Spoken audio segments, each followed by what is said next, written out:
আজ 15ই আগস্ট 2026 সারা ভারতবর্ষে পালিত হচ্ছে 80তম স্বাধীনতা দিবস।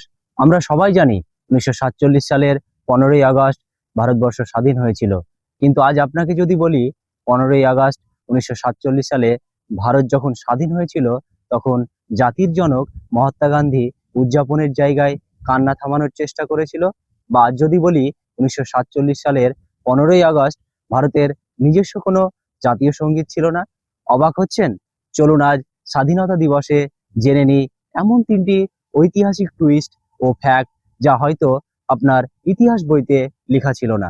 ফ্যাক্ট নাম্বার 1, 1947 সালের 14ই আগস্ট মধ্যরাতে যখন দিল্লিতে পণ্ডিত জওহরলাল নেহরু তার ঐতিহাসিক বক্তৃতা ট্রাইস্ট উইথ ডেস্টিনি দিচ্ছিলেন, পুরো দেশ যখন উল্লাসে মেতেছিল, তখন মহাত্মা গান্ধী কিন্তু দিল্লিতে ছিলেন না।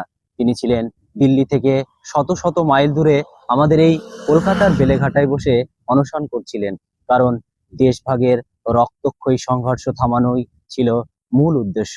ফ্যাক্ট নাম্বার 2, আপনি কি জানেন 1947 সালের 15ই আগস্ট কিন্তু রবীন্দ্রনাথ ঠাকুরের লেখা জনগণ মন ভারতের অফিসিয়াল জাতীয় সঙ্গীত ছিল না? হ্যাঁ, ঠিক শুনেছেন। গানটি আগে লেখা হলেও 1950 সালে গিয়ে এটি আনুষ্ঠানিকভাবে জাতীয় সঙ্গীত হিসাবে গৃহীত হয়। আর এই যে তেরঙ্গা জাতীয় পতাকা দেখছেন, এর নকশা কে করেছিল জানেন? অন্ধ্রপ্রদেশের এক মহান স্বাধীনতা সংগ্রামী পিঙ্গালি ভেঙ্কায়া। কিন্তু দুঃখের বিষয়, মৃত্যুর আগে পর্যন্ত তিনি এই উপযুক্ত স্বীকৃতি পেয়ে যাননি। আর এবার আসি আজকের সবচেয়ে বড় টুইস্টে।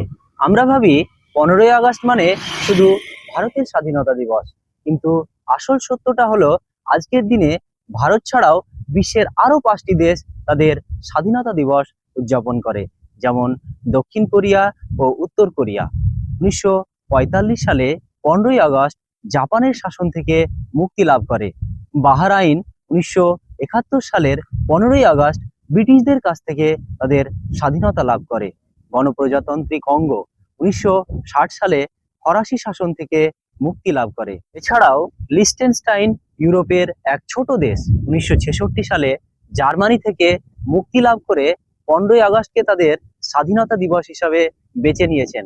অর্থাৎ আজকের এই 15ই আগস্ট তারিখটি শুধু ভারতের মানচিত্রে নয়, সারা বিশ্বের ইতিহাসে স্বাধীনতার এক অনন্য প্রতীক। তাই আজ 2026 সালে দাঁড়িয়ে আমরা যখন ডিজিটাল ভারতের জয়গান গাইছি, তখন শুধু ছুটির দিন উপভোগ না করে এই অজানা ইতিহাসগুলোকে জানাই হোক আমাদের সেরা শ্রদ্ধাঞ্জলি। আসুন এই মহান ইতিহাসকে স্মরণ রেখে আজ এক সূত্রে বলি, জয় হিন্দ, জয় Bharat, I love my India.